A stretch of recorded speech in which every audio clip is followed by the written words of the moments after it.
Welcome to 52 Questions for God, where we ask things you don't usually want to hear about, but don't get to. So we're going to do question 10 this week.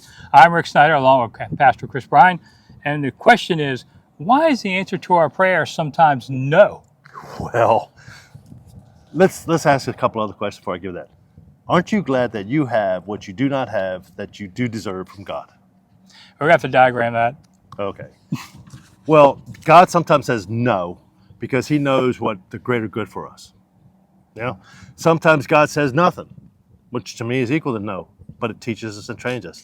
And then when God says yes, it's good to know.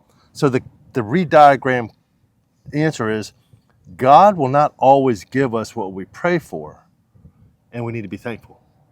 And God will give us what we forget to pray for and still be thankful. So if we make some adjustments in our attitude, can we turn that no into a yes sometime? Well, that's called perfect will, permissive will, and probable will. You can't make a bargain with God. The whole thing about prayer is what is the will of God for you where you are in this time of your life. Yeah. Yep. What about unanswered prayers? I've been begging for this forever, and I never see it. Still coming. I mean, is that lack of faith that God's saying, listen, boy, you got to straighten up a little more before I talk to you? It can be that, or it can be a humbling factor with characteristic traits like we just talked about a while ago. Is sometimes God says no to see what you will choose to do based on how much you love him. But then he doesn't say anything, and you're right there with him. He's right there. He never left you nor forsake you. I mean, think of all the people in the hospitals praying. No. You know, Think about all the parents and the babies that are praying. No. Why, Lord?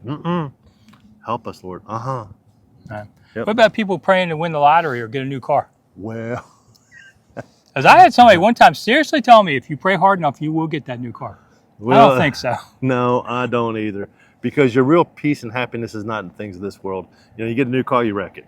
You know, you get a lot of money, you spend it. All those people out there talking about having millions and 4 or 5 years later, they're broke.